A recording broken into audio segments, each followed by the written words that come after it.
ನನ್ನ ಎಲ್ಲ ಆತ್ಮೀಯ ವಿದ್ಯಾರ್ಥಿ ಮಿತ್ರರೇ, ನೋಡಿ ನಿಮಗೆ last 2 chapter ಉಳ್ಕೊಬಿಟ್ಟಿದೆ.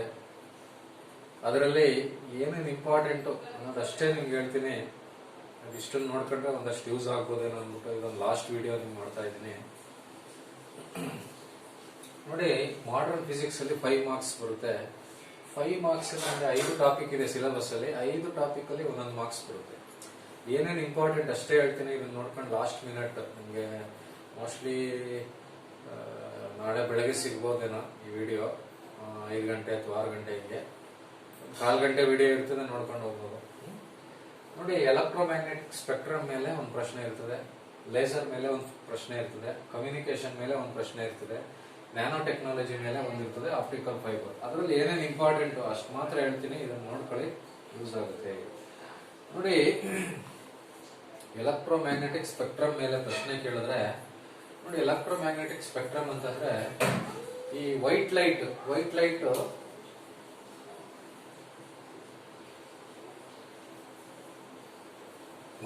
Is A mixture of all these colours ಅಲ್ವಾ. ವಿಸಿಬಲ್ ನಮಗೆ ಕಾಣಿಸ್ತದಲ್ಲ, ಅದು ಬರೀ ವೈಟ್ ಇಲ್ಲ, ವಿಪ್ ಗಯಾರ್ ಅಂತ ನೀವು ಕಾಮನ ಬಿಲ್ ನೋಡಿರ್ಬೋದು, ರೈನ್ಬೋ.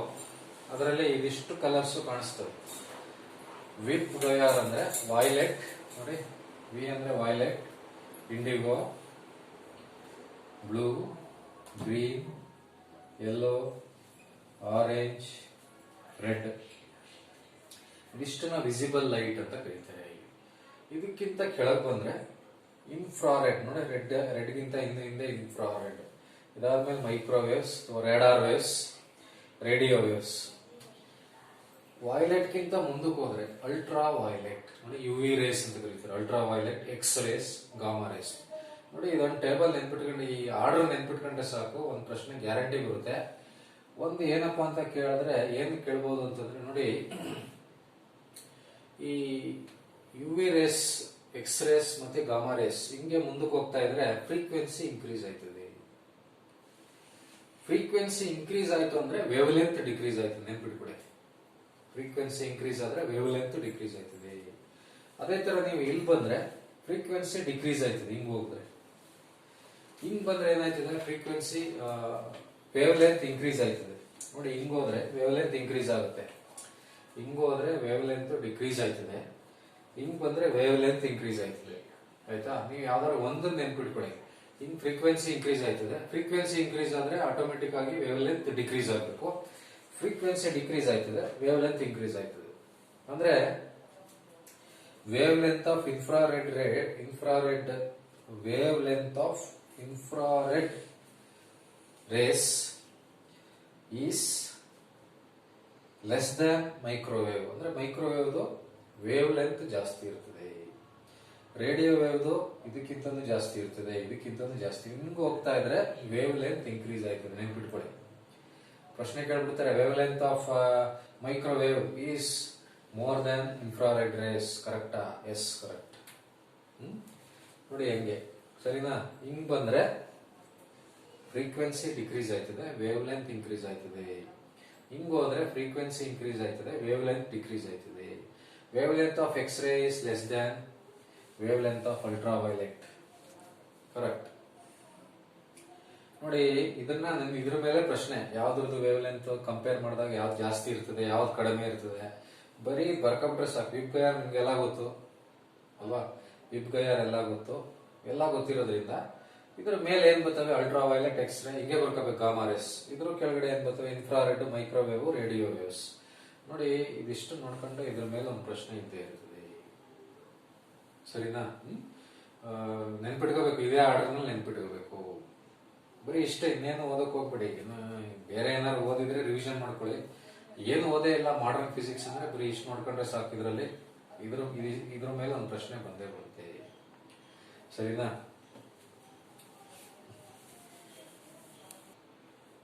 ನೋಡಿ, ಇವಾಗ ನೆಕ್ಸ್ಟ್ ಟಾಪಿಕ್ ಬರೋಣ. ಎಲೆಕ್ಟ್ರೋಮ್ಯಾಗ್ನೆಟಿಕ್ ಸ್ಪೆಕ್ಟ್ರಮ್ ಅಲ್ಲಿ ಇನ್ನೂ ಓದೋದು ತುಂಬಾ ಇದೆ. ನಾನು ನಿಮ್ಗೆ ಬರೀ ಸಿಂಪಲ್ ಆಗಿ ಹೇಳ್ತಾ ಇದ್ದೀನಿ.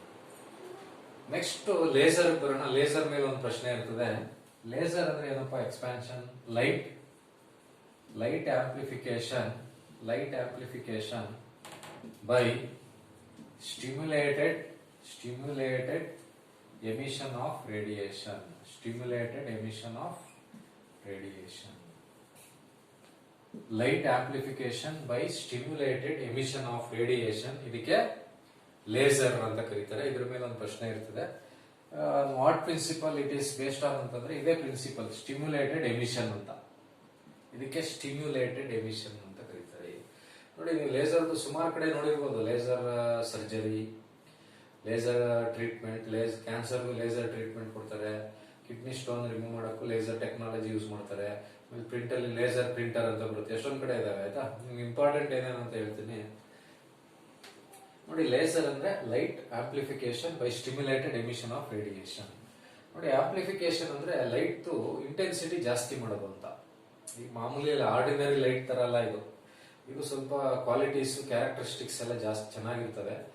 ಈ ತರ ಇರೋದ್ರಿಂದ ಬೇರೆ ಬೇರೆ ಅಪ್ಲಿಕೇಶನ್ ಅಲ್ಲಿ ನಾವು ಯೂಸ್ ಮಾಡ್ತೀವಿ. ಆಯ್ತಾ, ಪ್ರಿನ್ಸಿಪಲ್ ಏನು ಅಂತಂದ್ರೆ ಸ್ಟಿಮ್ಯುಲೇಟೆಡ್ ಎಮಿಷನ್ ಅಂತ. ಬೇರೆ ಇನ್ನು ಪ್ರಿನ್ಸಿಪಲ್ ಏನೋ ಒಂದಷ್ಟು ಥಿಯರಿ ಎಲ್ಲ ಇದೆ, ಇದೆಲ್ಲ ಬೇಡ, ನಾನು ಬರೀ ಸಿಂಪಲ್ ಆಗಿ ಹೇಳ್ತೀನಿ ನಿಮಗೆ. ನೋಡಿ, ಇದಾದ್ಮೇಲೆ what are the properties of ಲೇಸರ್ದು ಪ್ರಾಪರ್ಟೀಸ್ ಏನೇನು ನೋಡಿ. ಪ್ರಾಪರ್ಟೀಸ್ ಏನೇನಪ್ಪ ಅಂತ ನೋಡಿ, ತುಂಬಾ ಇಂಪಾರ್ಟೆಂಟ್ ಆಗಿ ನಂಬರ್ 1 ಈಸ್ ಮಾನೋಕ್ರೊಮ್ಯಾಟಿಕ್ ಅಂತ. ಮಾನೋಕ್ರೊಮ್ಯಾಟಿಕ್ ಅಂತಂದ್ರೆ ಹ್ಯಾವಿಂಗ್ ಸೇಮ್ ಫ್ರೀಕ್ವೆನ್ಸಿ ಅಂತ. ಫ್ರೀಕ್ವೆನ್ಸಿ ಸೇಮ್ ಇದೆ, ಫ್ರೀಕ್ವೆನ್ಸಿ ಚೇಂಜ್ ಆಗಲ್ಲ, ಒಂದೇ ಫ್ರೀಕ್ವೆನ್ಸಿ ಲೇಸರ್ದು, ಅದಕ್ಕೆ ಮಾನೋಕ್ರೊಮ್ಯಾಟಿಕ್ ಅಂತ ಕರೀತಾರೆ. ಆಮೇಲೆ ಕೋಹರೆಂಟ್ ಅಂದ್ರೆ all waves are in phase ಅಂತ, ಸಿಂಗಲ್ ಫೇಸ್ ಅಂತ. ಆಲ್ ವೇವ್ಸ್, ಯಾವುದೇ ಲೇಸರ್ ವೇವ್ ತಗೊಂಡ್ರೆ are in same phase angle ಅಂತೆಲ್ಲ ಬರ್ತಾರೆ, ಸುಮ್ಮನೆ ಫೇಸ್ ಅಂತ ಇರಲಿ, ನೋಡೋಣ. ಆಯ್ತಾ, ಕೋಹರೆಂಟ್ ನೋಡಿ, monochromatic, coherent, highly directional. Number 4 sharply focused. ಇದ್ರ ಮೇಲೆ ಏನು ಕೇಳಲ್ಲ, ಸುಮ್ಮನೆ ಇರಲಿ. Monochromatic is one of the, ಏನು ಆ ಥರ ಕೇಳಲ್ಲ ಬಿಡಿ, ಸುಮ್ಮನೆ ಬ್ರೀಫ್ ಆಗಿರಲಿ. Monochromatic, coherent, highly directional, simply sharply focused. ಸರಿನಾ? ನೋಡಿ, ಪ್ರಾಪರ್ಟೀಸ್ಗಿಂತ ನಿಮಗೆ ಒಂದು ಪ್ರಶ್ನೆ ಈ ಪ್ರಿನ್ಸಿಪಲ್ ಮೇಲೆ ಬರುತ್ತೆ, ಇಲ್ಲ ಅಂತಂದ್ರೆ ಈ ಜಾಸ್ತಿ ಅಪ್ಲಿಕೇಶನ್ ಮೇಲೆ ಬರುತ್ತೆ. ನೋಡಿ, ಅಪ್ಲಿಕೇಶನ್ಸ್ ಮೇಲೆ ಲಾಸ್ಟ್ ಎಕ್ಸಾಮ್ ಅಲ್ಲಿ ಒಂದು ಕೇಳಿದ್ದಾರೆ ನೋಡಿ. ಅಪ್ಲಿಕೇಶನ್ ಎಲ್ಲೆಲ್ಲಪ್ಪ ಅಂತಂದ್ರೆ ಈ ಮೆಕ್ಯಾನಿಕಲ್ ಫೀಲ್ಡ್ ತಗೊಂಡ್ರೆ ಡ್ರಿಲ್ಲಿಂಗ್ ಮಾಡಕ್ಕೆ ಯೂಸ್ ಮಾಡ್ತಾರೆ, ಡ್ರಿಲ್ಲಿಂಗು, ಟರ್ನಿಂಗು, ಕಟ್ಟಿಂಗು. ಆಮೇಲೆ ಎಲೆಕ್ಟ್ರಾನಿಕ್ ಫೀಲ್ಡ್ ಅಲ್ಲಿ ಸಾಲ್ಡ್ರಿಂಗ್ ಮಾಡಕ್ಕೆ ಯೂಸ್ ಮಾಡ್ತಾರೆ, ಸಾಲ್ಡ್ರಿಂಗು. ಆಯ್ತಾ, ಆಮೇಲೆ ನಿಮ್ಗೆ ಇನ್ನೊಂದು ತುಂಬಾ ಇಂಪಾರ್ಟೆಂಟ್ ಆಗಿ ಲಿಡಾರ್ ಅಂತ ಬರುತ್ತೆ. ಇದು ಲಾಸ್ಟ್ ಎಕ್ಸಾಮ್ ಅಲ್ಲಿ ಪ್ರಶ್ನೆ ಕೇಳಿದ್ದಾರೆ. ಲಿಡಾರ್ ಅಂತಂದ್ರೆ ಲೈಟ್ ಡಿಟೆಕ್ಷನ್ ಅಂಡ್ ರೇಂಜಿಂಗ್ ಅಂತ. Light detection and ranging, lidar ಅಂತ. ಆಯ್ತಾ, ಈ ಟೆಕ್ನಾಲಜಿ ಏನಕ್ಕಪ್ಪ ಯೂಸ್ ಮಾಡ್ತಾರೆ ಅಂತಂದ್ರೆ, this technology is use to measure the distance between earth and moon. ಸೂರ್ಯ ಮತ್ತೆ ಚಂದ್ರನಿಗೆ ಎಷ್ಟು ದೂರ ಇದೆ, ಬೇರೆ ಬೇರೆ ಸ್ಟಾರ್ಸ್ ಗಳಿಗೆ, ಪ್ಲಾನೆಟ್ ಗಳಿಗೆ ಸೂರ್ಯನಿಂದ ಚಂದ್ರನಿಂದ ಎಷ್ಟು ದೂರ ಇದೆ, ಆ ತರ ಡಿಸ್ಟೆನ್ಸ್ ಗಳಿಗೆ ನಾವು ಟೇಪ್ ಹಾಕಿ ಅಳತೆ ಮಾಡಕ್ಕಾಗಲ್ಲ. ಅವಾಗ ಲೇಸರ್ ಟೆಕ್ನಾಲಜಿ ಯೂಸ್ ಮಾಡ್ತಾರೆ. This is one of the laser technology. ನಿಮಗೆ ಪ್ರಶ್ನೆ ಹೆಂಗ್ ಕೇಳಿದ್ರು ಅಂತಂದ್ರೆ, ಲಿಡಾರ್ ಇಸ್ ವಿಚ್ ಟೆಕ್ನಾಲಜಿ ಅಂತ ಪ್ರಶ್ನೆ ಬಂದಿತ್ತು. ಅಲ್ಲಿ ಸೋನಾರು, ಆಮೇಲೆ ಇನ್ನೊಂದು ಯಾವ್ದು ಕೇಳಿದ್ರು, ಒಂದು ಲೇಸರ್ ಅಂತ ಒಂದಿತ್ತು. ಲೇಸರ್ ನೆನ್ಪಿಟ್ಕೊಳ್ಳಿ, ಲಿಡಾರ್ ಅಂತಂದ್ರೆ ಲೇಸರ್. ಈ ಟೆಕ್ನಾಲಜಿ ಯೂಸ್ ಮಾಡ್ಕೊಂಡು ಏನ್ ಮಾಡ್ತಾರೆ ಅಂತಂದ್ರೆ, ಅರ್ತ್ ಮತ್ತೆ ಮೂನ್ಗೂ ಡಿಸ್ಟೆನ್ಸ್ ಏನಿದೆ ಅಂತ ಆ ತರ ಡಿಸ್ಟೆನ್ಸ್ ಗಳು ಅಳತೆ ಮಾಡೋದಕ್ಕೆ ಯೂಸ್ ಮಾಡ್ತಾರೆ. ಸರಿನಾ? ಲಿಡಾರ್. ಇನ್ನೂ ಒಂದು ನಿಮಗೆ ಈ ಸರಿ ಆ ಪ್ರಶ್ನೆ ಬಂದ್ರು ಬರ್ಬೋದು, ಒಂದು ಪ್ರಿನ್ಸಿಪಲ್ ಹಾಲೋಗ್ರಫಿ. ಹಾಲೋಗ್ರಫಿ ಅಂತಂದ್ರೆ producing 3D image, optical images of 3D, producing optical images, 3D optical images produce ಮಾಡೋ ಒಂದು ಟೆಕ್ನಿಕ್ಗೆ ಏನಂತ ಕರೀತಾರೆ? ಹಾಲೋಗ್ರಫಿ ಅಂತ ಕರೀತಾರೆ. ಆಮೇಲೆ ಒಂದು ಎಂಗ್ರೇವಿಂಗ್ ಅಂತ ಕರೀತಾರೆ. ಎಂಗ್ರೇವಿಂಗ್ ಅಂತಂದ್ರೆ ಈಗ ಪ್ರಿಂಟ್ ಎಲ್ಲ ಬರೀತಾರೆ ನೋಡಿ, ಯಾವುದು ಗ್ರಾನೈಟ್ ಮೇಲೆ ಹೆಸರುಗಳು ಬರೀತಾರೆ, ಮಿರರ್ ಮೇಲೆ ಹೆಸರುಗಳು ಬರೀತಾರೆ. ಅದು ಬರೆಯುವಾಗೆಲ್ಲ ಈ ಲೇಸರ್ ಟೆಕ್ನಾಲಜಿ ಯೂಸ್ ಮಾಡಿರ್ತಾರೆ. ಎಲ್ಲ ಕಡೆ ನೋಡಿ ಲೇಸರ್ ಪ್ರಿಂಟಿಂಗ್ ಬಂದಿದೆ. ಲೇಸರ್ ಪ್ರಿಂಟ್ಔಟ್ ಕೊಡಿ ಅಂದ್ರೆ ಜಾಸ್ತಿ ದುಡ್ಡು ಅಂತ ಕೇಳ್ತಾರೆ. ಏನಕ್ಕೆ ಅಂದ್ರೆ ಲೇಸರ್ ಲೈಟ್ ಬೇಕಲ್ವಾ, ಅದಕ್ಕೆ. ಸರಿನಾ? ನೋಡಿ, ಲೇಸರ್ ಇನ್ನೂ ಸುಮಾರು ಅಪ್ಲಿಕೇಶನ್ ಇದಾವೆ. ತುಂಬಾ ಇಂಪಾರ್ಟೆಂಟ್ ಆಗಿರೋದು ಅಷ್ಟೇ ನಾನು ಹೇಳಿದ್ದೀನಿ. ಅದರಲ್ಲಿ ಇವೆರಡು ಇಂಪಾರ್ಟೆಂಟ್ ನೋಡಿ. ಈ ಸಾರಿ ಹಾಲೋಗ್ರಫಿ ಮೇಲೆ ಪ್ರಶ್ನೆ ಬರ್ಬೋದು. ಹಾಲೋಗ್ರಫಿ ಅಂತಂದ್ರೆ ಈ ಲೇಸರ್ ಯೂಸ್ ಮಾಡಿ producing optical images of 3 dimension. 3D ಅಂದ್ರೆ 3 ಡೈಮೆನ್ಷನ್. ಸರಿನಾ? ಇನ್ನೂ ತುಂಬಾನೇ ಇದೆ. ನಾನು ನಿಮ್ಗೆ ಎಕ್ಸಾಮ್ ನಾಳೆ ಇದೆ ಅಂತ ಅಂದ್ಬಿಟ್ಟು ಬ್ರೀಫ್ ಆಗಿ ಮಾಡ್ತಾ ಇದ್ದೀನಿ. ಆಯ್ತಾ?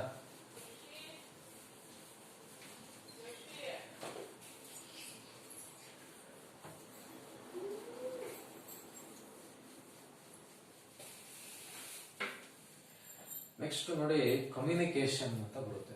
ಕಮ್ಯುನಿಕೇಶನ್ ಅಲ್ಲೂ ತುಂಬಾ ಇದೆ ನೀವು ಓದೋದು. ಇದರಲ್ಲಿ ಒಂದೇ ಒಂದು ನಿಮ್ಗೆ ಹೇಳ್ಕೊಡ್ತೀನಿ. ಈ ಫ್ರೀಕ್ವೆನ್ಸಿ ಮಾಡ್ಯುಲೇಷನ್ ಅಂತ ಬರುತ್ತೆ. ಫ್ರೀಕ್ವೆನ್ಸಿ ಮಾಡ್ಯುಲೇಷನ್ ನೋಡಿ, ಫ್ರೀಕ್ವೆನ್ಸಿ ಮಾಡ್ಯುಲೇಷನ್ ಅಂತಂದ್ರೆ ಏನಪ್ಪಾ ಅಂತಂದ್ರೆ, ಈಗ ಫ್ರೀಕ್ವೆನ್ಸಿ ಕಡಿಮೆ ಇರ್ತದೆ ಅನ್ಕೊಳ್ಳಿ. ಈಗ ನೀವು FM ರೇಡಿಯೋಸ್ ಎಲ್ಲ ಕೇಳಿದೀರಾ, ಬೆಂಗಳೂರ್ದು ಮೈಸೂರಿಗೆ ಬರಲ್ಲ, ಮೈಸೂರ್ದು ಬೆಂಗಳೂರಿಗೆ ಹೋಗಲ್ಲ. ಏನಕ್ಕೆಪ್ಪ ಅಂತಂದ್ರೆ ಫ್ರೀಕ್ವೆನ್ಸಿ ಜಾಸ್ತಿ ಇಲ್ಲ, ಜಾಸ್ತಿ ಡಿಸ್ಟೆನ್ಸ್ ಟ್ರಾವೆಲ್ ಮಾಡೋಕ್ಕಾಗಲ್ಲ, ಟ್ರಾನ್ಸ್ಫರ್ ಮಾಡೋಕ್ಕಾಗಲ್ಲ. ಈಗ ಜಾಸ್ತಿ ಡಿಸ್ಟೆನ್ಸ್ಗೆ ಟ್ರಾನ್ಸ್ಫರ್ ಮಾಡಬೇಕು ಅಂತಂದ್ರೆ ಅದಕ್ಕೆ ಫ್ರೀಕ್ವೆನ್ಸಿ ಮಾಡ್ಯುಲೇಷನ್ ಅಂತ ಕರೀತಾರೆ. ಫ್ರೀಕ್ವೆನ್ಸಿ ಮಾಡ್ಯುಲೇಷನ್ ಅಂದ್ರೆ ಏನೂ ಇಲ್ಲ, increasing the intensity, frequency of wave. ಅದರದ್ದು ಫ್ರೀಕ್ವೆನ್ಸಿನ ಇನ್ಕ್ರೀಸ್ ಮಾಡೋಕ್ಕೆ ಯೂಸ್ ಮಾಡುವಂತ ಒಂದು ಟೆಕ್ನಿಕ್ಗೆ, ಲೋ ಫ್ರೀಕ್ವೆನ್ಸಿ ಇರ್ತಾವಲ್ಲ ವೇವ್ನ, ಅದನ್ನ ಹೈ ಫ್ರೀಕ್ವೆನ್ಸಿ ವೇವ್ ಆಗಿ ಕನ್ವರ್ಟ್ ಮಾಡ್ತಾರಲ್ವಾ, ಅದಕ್ಕೆ ಫ್ರೀಕ್ವೆನ್ಸಿ ಮಾಡ್ಯುಲೇಷನ್ ಅಂತ ಕರೀತಾರೆ. ಹೆಂಗ್ ಮಾಡ್ತಾರೆ ಅಂತಂದ್ರೆ, ಒಂದು ಕ್ಯಾರಿಯರ್ ವೇವ್ ಅಂತ ಯೂಸ್ ಮಾಡ್ತಾರೆ. Using carrier wave, the frequency of wave is increased in order to reach the longer distances. ಜಾಸ್ತಿ ದೂರಕ್ಕೆ ಟ್ರಾನ್ಸ್ಫರ್ ಮಾಡಬೇಕು ಅಂತಂದ್ರೆ ಅದ್ರದ್ದು ಫ್ರೀಕ್ವೆನ್ಸಿನ ಇನ್ಕ್ರೀಸ್ ಮಾಡಬೇಕು. ಇನ್ಕ್ರೀಸ್ ಮಾಡೋದು ಒಂದು ಟೆಕ್ನಿಕ್ಗೆ ಫ್ರೀಕ್ವೆನ್ಸಿ ಮಾಡ್ಯುಲೇಷನ್ ಅಂತ ಕರೀತಾರೆ. ಅದನ್ನ ಹೆಂಗ್ ಮಾಡ್ತಾರೆ ಅಂತಂದ್ರೆ ಬೈ ಯೂಸಿಂಗ್ ಕ್ಯಾರಿಯರ್ ವೇವ್ ಅಂತ. ನೆಕ್ಸ್ಟ್ ನಿಮ್ಗೆ ಕಮ್ಯುನಿಕೇಶನ್ ಸ್ಯಾಟಲೈಟ್ಸ್ ಅಂತ ಬರುತ್ತೆ. ನೋಡಿ, ಕಮ್ಯುನಿಕೇಶನ್ ಅಂತಂದ್ರೆ ಈಗ ನಿಮ್ಗೆ ಟಿವಿ ನೋಡ್ತೀರಾ ಅಲ್ವಾ, ನ್ಯೂಸ್ ಕೇಳ್ತೀರಾ, ಅವೆಲ್ಲ ಹೆಂಗ್ ವರ್ಕ್ ಆಗ್ತಾ ಇದಾವೆ. ಈಗ ಟಿವಿ ಎಲ್ಲ ಒಂದ್ ಕಡೆ, ಎಲ್ಲ ಒಂದು ಈಗ ಅಮೆರಿಕಾದಲ್ಲಿ ಏನೋ ಒಂದು ನಡೀತಿದೆ, ಅದನ್ನ ಡೈರೆಕ್ಟ್ ಲೈವ್ ತೋರಿಸ್ತಾರೆ. ಅವೆಲ್ಲ ಹೆಂಗ್ ಸಾಧ್ಯ ಆಗ್ತಾ ಇದಾವೆ ಅಂತಂದ್ರೆ ಬಿಕಾಸ್ ಆಫ್ ಸ್ಯಾಟಲೈಟ್ ಕಮ್ಯುನಿಕೇಶನ್. ಅಂದ್ರೆ ಕಮ್ಯುನಿಕೇಶನ್ಗೆ ಹೆಲ್ಪ್ ಮಾಡುವಂತ ಸ್ಯಾಟಲೈಟ್ಗಳಿದಾವೆ. ಅದನ್ನ ಇನ್ಸಾಟ್ ಸೀರೀಸ್ ಅಂತ ಕರೀತಾರೆ. ಇನ್ಸಾಟ್, ಇಂಡಿಯನ್ ನ್ಯಾಷನಲ್ ಸ್ಯಾಟಲೈಟ್ ಅಂತ. Indian national satellite INSAT 1C 2C ಆ ತರ ನಂಬರ್ಗಳು ಕೊಟ್ಕೊಂಡು ಹೋಗಿದ್ದಾರೆ. ಸರಿನಾ? ಏನ್ ಮಾಡ್ತೇವೆ ಅಂತಂದ್ರೆ, ಒಂದ್ ಕಡೆ ಏನೋ ಟ್ರಾನ್ಸ್ಮಿಟರ್ ಇರ್ತದೆ, ಟ್ರಾನ್ಸ್ಫರ್ ಮಾಡ್ತದೆ. ಆ ಟ್ರಾನ್ಸ್ಫರ್ ಆಗಿರೋ ಇದನ್ನ ಸ್ಯಾಟಲೈಟ್ ಅಬ್ಸರ್ವ್ ಮಾಡ್ಕೊಂಡು ಇದು ಮಾಡ್ತದೆ. ಏನ್ ಮಾಡ್ತದೆ, ಇನ್ನೊಂದ್ ಕಡೆ ಕಳಿಸಿದಾಗ ಅಲ್ಲಿ ರಿಸೀವ್ ಮಾಡ್ಬೇಕು. ಈಗ ನಿಮ್ಗೆ ಡಿಶ್ ಟಿವಿ ಇರ್ತದೆ, ಡಿಶ್ ಟಿವಿ ರಿಸೀವ್ ಮಾಡ್ಕೊಳುತ್ತೆ. ರಿಸೀವ್ ಮಾಡ್ಕೊಂಡು ಏನು ಒಂದು ಇಮೇಜ್ಗಳೆಲ್ಲ ಬೇರೆ ಬೇರೆ ಕೋಡಲ್ಲಿ ಮಾಡಿರ್ತದೆ, ಅದನ್ನ ವಾಪಸ್ ಅದೇ ಫಾರ್ಮ್ಗೆ ಚೇಂಜ್ ಮಾಡ್ತಾರೆ. ಗೊತ್ತಾಯ್ತಲ್ವಾ? ಅದಕ್ಕೆ ಇನ್ಸಾಟ್ ಸೀರೀಸ್ ಸ್ಯಾಟಲೈಟ್ಸ್ ಅಂತ. ಇನ್ಸಾಟ್ ಅಂದ್ರೆ ಇಂಡಿಯನ್ ನ್ಯಾಷನಲ್ ಸ್ಯಾಟಲೈಟ್ ಅಂತ. Indian national satellite. ಆಯ್ತಾ? ನೋಡಿ, ಇದರಲ್ಲೂ ಸುಮಾರು ಟರ್ಮ್ಸ್ ಗಳೆಲ್ಲ ಇದಾವೆ. ನಾನು ಬರೀ ಒಂದೇ ಒಂದು ಹೇಳ್ತಾ ಇದ್ದೀನಿ ಇದರಲ್ಲಿ. ಫ್ರೀಕ್ವೆನ್ಸಿ ಮಾಡ್ಯುಲೇಷನ್, ಅದು ಹೆಂಗಪ್ಪ ಫ್ರೀಕ್ವೆನ್ಸಿ ಮಾಡ್ಯುಲೇಷನ್ ಮಾಡ್ತೀವಿ ಅಂತಂದ್ರೆ, ಫ್ರೀಕ್ವೆನ್ಸಿನ ಇನ್ಕ್ರೀಸ್ ಮಾಡೋದಕ್ಕೆ ಏನ್ ಯೂಸ್ ಮಾಡ್ಕೋತೀವಿ ಅಂದ್ರೆ ಕ್ಯಾರಿಯರ್ ವೇವ್ ಅಂತ. ಆಯ್ತಾ? ಕಮ್ಯುನಿಕೇಶನ್ ಸ್ಯಾಟಲೈಟ್ಗೆ ಇನ್ಸಾಟ್ ಸೀರೀಸ್ ಅಂತ ಕರೀತಾರೆ. ಇನ್ಸಾಟ್ ಅಂದ್ರೆ ಇಂಡಿಯನ್ ನ್ಯಾಷನಲ್ ಸ್ಯಾಟಲೈಟ್ ಅಂತ. ಇನ್ನೂ ಸುಮಾರು ಇದಾವೆ. ಸುಮಾರು ಅಂದ್ರೆ ಇದ್ರದ್ದು ಇನ್ಫಾರ್ಮೇಶನ್ ಸುಮಾರು ಇದಾವೆ. ಇಷ್ಟು ಸಾಕು ಸದ್ಯಕ್ಕೆ. ಆಯ್ತಾ? ನೋಡಿ, ನೆಕ್ಸ್ಟ್ ಇನ್ನೊಂದೇನಪ್ಪ ಅಂತಂದ್ರೆ nano technology.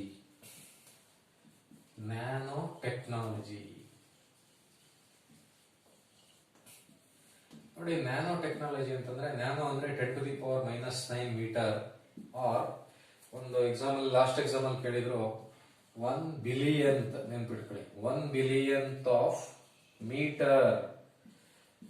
1 billion of metre ನೆನ್ಪಿಟ್ಕೊಳ್ಳಿ. ನಿಮ್ಗೆ ಆಪ್ಷನ್ ಅಲ್ಲಿ ಏನ್ ಮಾಡ್ತಾರೆ, 1 ಬಿಲಿಯನ್ ಆಫ್ ಸೆಂಟಿಮೀಟರ್ ಅಂತ ಕೊಟ್ಬಿಡ್ತಾರೆ, 1 ಬಿಲಿಯನ್ ಆಫ್ ಮಿಲಿಮೀಟರ್ ಅಂತ ಕೊಟ್ಬಿಡ್ತಾರೆ, 1 ಬಿಲಿಯನ್ ಆಫ್ ಇಂಚ್ ಬೇರೆ ಏನೋ ಕೊಟ್ಬಿಡ್ಬೋದು. 1 ಬಿಲಿಯನ್ ಮೀಟರ್, 1 ಬಿಲಿಯನ್ ಮೀಟರ್. ಸರಿನಾ? ನೋಡಿ, ನ್ಯಾನೋ ಟೆಕ್ನಾಲಜಿ ಅಂತಂದ್ರೆ, ನ್ಯಾನೋ ಅಂತಂದ್ರೆ ನೋಡಿ ವೆರಿ ವೆರಿ ಸ್ಮಾಲ್, 10⁻⁹ ಮೀಟರ್. ಇದನ್ನ ಮಾಡಿದ್ರೆ ಏನಾಯ್ತದೆ, 10⁻⁻6 ಮಿಲಿಮೀಟರ್ ಆಯ್ತದೆ. ಆಯ್ತಾ? 10⁻⁻6 ಮಿಲಿಮೀಟರ್ ಅಂದ್ರೆ ಏನು? 1 ಮಿಲಿಯನ್ ಆಫ್ ಮಿಲಿಮೀಟರ್ ಅಂತ, 1 ಮಿಲಿಯನ್ ಆಫ್ ಮಿಲಿಮೀಟರ್ ಅಂತ ಹೇಳ್ಬೋದು. ನಿಮ್ಗೆ ಇವೆಲ್ಲ ಏನು ಕೇಳಲ್ಲ ಅವರು, ಈ ತರ ಎಲ್ಲ ಏನು ಮಾಡಕ್ ಹೋಗಲ್ಲ. 10⁻⁹ ಅಂತಂದ್ರೆ, ನ್ಯಾನೋ ಅಂತಂದ್ರೆ 10⁻⁹ ಮೀಟರ್ ಅಂತ. It is also equal to 1 billion. ಆಯ್ತಾ? 1 ಬಿಲಿಯನ್ ಆಫ್ ಮೀಟರ್. ಸರಿನಲ್ವಾ? ಏನಕ್ಕೆ 1 ಬಿಲಿಯನ್ ಅಂತಂದ್ರೆ 9 0 ಇದೆ ನೋಡಿ, 9 zeros ಅಂತಂದ್ರೆ 1 ಬಿಲಿಯನ್. ಆಯ್ತಾ? 1 ಮಿಲಿಯನ್ ಅಂದ್ರೆ 10 lakh, 1 ಬಿಲಿಯನ್ ಅಂದ್ರೆ 100 lakh. ಸರಿನಾ? ನೋಡಿ, ಇವಾಗ ಇದು ಏನು ನ್ಯಾನೋ ಟೆಕ್ನಾಲಜಿ ಅಂದ್ರೆ, ನೋಡಿ ನ್ಯಾನೋ ಅಂದ್ರೆ ತುಂಬಾ ಸ್ಮಾಲ್. ಈಗ ನಿಮ್ಗೆ ಎಲೆಕ್ಟ್ರಾನಿಕ್ ಕಾಂಪೋನೆಂಟ್ಗಳು ತುಂಬಾ ಸ್ಮಾಲ್ ಆಗಿ ಮಾಡ್ಬಿಡ್ಬೋದು, ತುಂಬಾ ಸಣ್ಣದೆಲ್ಲ ಮಾಡ್ಬೋದು. ಸಣ್ಣದೆಲ್ಲ ಮಾಡೋದ್ರಿಂದ ಏನಾಗುತ್ತೆ ಅಂತಂದ್ರೆ, ಈ ಸ್ಪೇಸ್ ಕಡಿಮೆ ಆಗ್ತದೆ. ಸ್ಪೇಸ್ ಕಡಿಮೆ ಆಗೋದ್ರಿಂದ ಚಿಕ್ಕದ್ ಮಾಡ್ಕೊಬಿಡ್ಬೋದು ಅಲ್ವಾ? ನೋಡಿ, ಈಗ ಒಂದಷ್ಟು ಟೆಕ್ನಾಲಜಿ ಏನಪ್ಪಾ ಅಂತಂದ್ರೆ, ಈ ಕಾರಲ್ಲಿ ಏನಾದ್ರು ಒಂದು ಆಕ್ಸಿಡೆಂಟ್ ಏನಾರು ಆಗ್ತಾ ಇದೆ ಅಂದಾಗ ಆಟೋಮೆಟಿಕ್ ಆಗಿ ಏರ್ ಬ್ಯಾಗ್ ಓಪನ್ ಆಯ್ತದೆ. ನೋಡಿ, ಅವೆಲ್ಲ ಏನಕ್ಕಪ್ಪ, ಅವೆಲ್ಲ ಹೆಂಗಪ್ಪ, ಯಾವ ಟೆಕ್ನಾಲಜಿ ಅಂತಂದ್ರೆ ಇದೇನೆ, ನ್ಯಾನೋ ಟೆಕ್ನಾಲಜಿ. ಸಣ್ಣ ಪಾರ್ಟ್ಗಳು ಮಾಡ್ಕೊಳ್ಳೋದು, ಅದನ್ನ ಎಲ್ಲ ಕಡೆ ಹಾಕೋಬಹುದು, ಈಸಿಯಾಗಿ ಕ್ಯಾರಿ ಮಾಡ್ಕೋಬಹುದು. ಅದೇ ನಾವೇನಾದ್ರು ದೊಡ್ಡದು ಮಾಡ್ಬಿಟ್ರೆ, ಈಗ ನೋಡಿ, ನೀವು ಮೊಬೈಲ್ ಆಗಿರೋದ್ರಿಂದ ಕೈಲಿ ಹಿಡ್ಕೊ ಓಡಾಡ್ತೀರ. ಮೊಬೈಲ್ ಟಿವಿ ತರ ಇದ್ಬಿಟ್ಟಿದ್ರೆ ಎಷ್ಟಪ್ಪ, ಮನೇಲಿ ಇಟ್ಕೋಬೇಕಾಯ್ತು. ನೋಡಿ, ಮನೇಲಿರೋದ್ರಿಂದ ಟಿವಿ ದೊಡ್ಡದಾಗಿರ್ತದೆ. ಟಿವಿನ ಯಾರು ಎತ್ಕೊಂಡ್ಕೊ ಓಡಾಡ್ತಾರ? ರೋಡಲ್ಲಿ ಎತ್ಕೊಂಡು ಟಿವಿ ನೋಡ್ಕೋತಾರ? ಇಲ್ಲ. ಈ ಸಣ್ಣ ಪಾರ್ಟ್ಗಳು ಏನಕ್ಕಪ್ಪ ಮಾಡಿದ್ದಾರೆ ಅಂತಂದ್ರೆ, ಸ್ಪೇಸ್ ಚಿಕ್ಕದಾಗ್ಲಿ, ತುಂಬಾ ಅಡ್ವಾಂಟೇಜು ಅಲ್ವಾ? ಸ್ಪೇಸ್ ಚಿಕ್ಕದಾದ್ರೆ ಎಲ್ಲಿ ಬೇಕಾದ್ರೂ ಯೂಸ್ ಮಾಡ್ಕೋಬಹುದು. ಸುಮಾರು ಕಡೆ ನ್ಯಾನೋ ಟೆಕ್ನಾಲಜಿನ ಯೂಸ್ ಮಾಡ್ತಾರೆ. ಸರಿನಾ? ಇದೊಂದು ನೆನ್ಪಿಟ್ಕೊಳ್ಳಿ ಸಾಕು, ಇನ್ನೇನು ಬೇರೆ ಏನು ಕೇಳಕ್ ಹೋಗಲ್ಲ ನ್ಯಾನೋ ಟೆಕ್ನಾಲಜಿಲಿ. ನ್ಯಾನೋ ಅಂದ್ರೆ ಏನು, ಇದು 1 ಬಿಲಿಯನ್, ಹಿಂಗೆ ಇದೇ ಪ್ರಶ್ನೆ, ಇನ್ನೇನು ಬೇರೆ ಬರಲ್ಲ. ಸರಿನಾ? ಇದ್ರ ಮೇಲೆ ಒಂದು ಪ್ರಶ್ನೆ ಬರುತ್ತೆ. ನೆಕ್ಸ್ಟ್ ನೋಡಿ, ಆಪ್ಟಿಕಲ್ ಫೈಬರ್. ನೋಡಿ, ಆಪ್ಟಿಕಲ್ ಫೈಬರ್ ಅಂತಂದ್ರೆ it is nothing but a device. ಒಂದು ಡಿವೈಸ್ ಅಷ್ಟೇ ಇದು. It is a device which works on the principle of, ತುಂಬಾ ಇಂಪಾರ್ಟೆಂಟ್ ಪ್ರಿನ್ಸಿಪಲ್ ಕೇಳ್ತಾರೆ ಇದನ್ನ, total internal reflection. On what principle optical fibre is working ಅಥವಾ based ಅಂತಂದ್ರೆ, total internal reflection. ನೆನ್ಪಿಟ್ಕೊಳ್ಳಿ, total internal reflection. ಈ optical fibre is nothing but a tube, ಒಂದು circular tube of diameter 1/500 centimetre. ನೋಡಿ, ಇದು ಪ್ರಶ್ನೆ ಕೇಳಬಹುದು. Optical fibre is a tube ಅಥವಾ circular device of diameter 1/500 centimetre. 1/500 centimetre. ನೆನ್ಪಿಟ್ಕೊಳ್ಳಿ, ಇವನ್ ವಿತ್ ಯೂನಿಟ್ ನೆನ್ಪಿಟ್ಕೋಬೇಕು. Optical fibre is based working on the principle of total internal reflection. ತುಂಬಾ important. ಆ diameter ಎಷ್ಟು ಇಂಪಾರ್ಟೆಂಟು. ಟೋಟಲ್ ಇಂಟರ್ನಲ್ ರಿಫ್ಲೆಕ್ಷನ್ ಅಂದ್ರೆ multiple reflections ಆಯ್ತವೆ. ಈಗ ಇಷ್ಟು ಪೈಪ್ ನೋಡಿ ಹಿಂಗ್ ಇರ್ತದೆ, ಇಲ್ಲಿಂದ ಇಂಟರ್ನಲ್ ರಿಫ್ಲೆಕ್ಷನ್ ಹಿಂಗ್ ಬಂದು ಇಲ್ಲಿ ಯಾವ ಫ್ರೀಕ್ವೆನ್ಸಿ ಇರ್ತದೋ ಇಲ್ಲೂ ಅದೇ ಫ್ರೀಕ್ವೆನ್ಸಿ ಮೇಂಟೈನ್ ಮಾಡ್ತದೆ. ಈಗ ಡಿಸ್ಟೆನ್ಸ್ ಟ್ರಾವೆಲ್ ಆಯ್ತಾ ಇದ್ದಂಗೆ ಫ್ರೀಕ್ವೆನ್ಸಿ ಕಡಿಮೆ ಆಗ್ಬಿಡ್ತವೆ. ಇದು ಹಂಗಿಲ್ಲ, ಇಲ್ಲಿ ಯಾವ ಫ್ರೀಕ್ವೆನ್ಸಿ ಕಳ್ಸಿರ್ತೀವೋ ಆಚೆ ಕಡೆನೂ ಅದೇ ಫ್ರೀಕ್ವೆನ್ಸಿ ಬರುತ್ತೆ. ಇದಕ್ಕೆ ಟೋಟಲ್ ಇಂಟರ್ನಲ್ ರಿಫ್ಲೆಕ್ಷನ್ ಅಂತ ಕರೀತಾರೆ. ಇದು ಆಪ್ಟಿಕಲ್ ಫೈಬರ್ ತುಂಬಾ ವೆರಿ ವೆರಿ ಬೆಸ್ಟ್ ಅಪ್ಲಿಕೇಶನ್. ಎಲ್ಲಪ್ಪ ಅಂತಂದ್ರೆ ಮೆಡಿಕಲ್ ಫೀಲ್ಡ್ ಅಲ್ಲಿ ಒಂದು ಅಪ್ಲಿಕೇಶನ್ ಇದೆ, ಈ ಎಂಡೋಸ್ಕೋಪಿ ಅಂತ ಮಾಡ್ತಾರೆ, ಪೈಪ್ ನ ಒಳಗೆ ಹಾಕ್ಬಿಡ್ತಾರೆ ನೋಡಿ, ದಟ್ ಈಸ್ ಆಪ್ಟಿಕಲ್ ಫೈಬರ್. ಅಂದ್ರೆ ಒಳಗಡೆ ಇನ್ನರ್ ಪಾರ್ಟ್ ಏನಾದ್ರು ಪ್ರಾಬ್ಲಮ್ ಆಗಿದ್ದಾಗ, ಈ ಹೊಟ್ಟೆ ನೋವು ಬರ್ತಾನೆ ಇರ್ತದೆ, ಅವಾಗ ಎಂಡೋಸ್ಕೋಪಿ ಮಾಡಿಸಿ ಅಂತಾರೆ. ಅಥವಾ ಬೇರೆ ಏನೋ ಪ್ರಾಬ್ಲಮ್ಸ್ ಇದ್ದಾಗ ಎಂಡೋಸ್ಕೋಪಿ ಮಾಡಿ ಅಂತ ಹೇಳ್ತಾರೆ. ಆ ಎಂಡೋಸ್ಕೋಪಿ ಅಂತಂದ್ರೆ ಈ ಆಪ್ಟಿಕಲ್ ಫೈಬರ್ ನ ಯೂಸ್ ಮಾಡಿರ್ತಾರೆ. ನೋಡಿ, ನಿಮ್ಗೆ ಇನ್ನೂ ತುಂಬಾನೇ ಇದೆ. ಆದ್ರೂ ನಾನು ಏನೋ ಒಂದು ಸ್ವಲ್ಪ ಯೂಸ್ ಆಗಲಿ ಅಂತ ಅಂದ್ಬಿಟ್ಟು ನಿಮಗೆ ಒಂದು ಶಾರ್ಟ್ ವಿಡಿಯೋ ಮಾಡಿದ್ದೀನಿ. ಯಾರ್ಯಾರು ಎಕ್ಸಾಮ್ ಬರೀತಾ ಇದ್ರು ಅವ್ರಿಗೆಲ್ಲ ಒಳ್ಳೇದಾಗಲಿ. ವಿಡಿಯೋನ ನೋಡಿ ನಿಮಗೆಲ್ಲ ಆಲ್ ದ ಬೆಸ್ಟ್ ಅಂತ ಈ ಕ್ಲಾಸ್ ಮುಗಿಸ್ತೀನಿ. Thank you.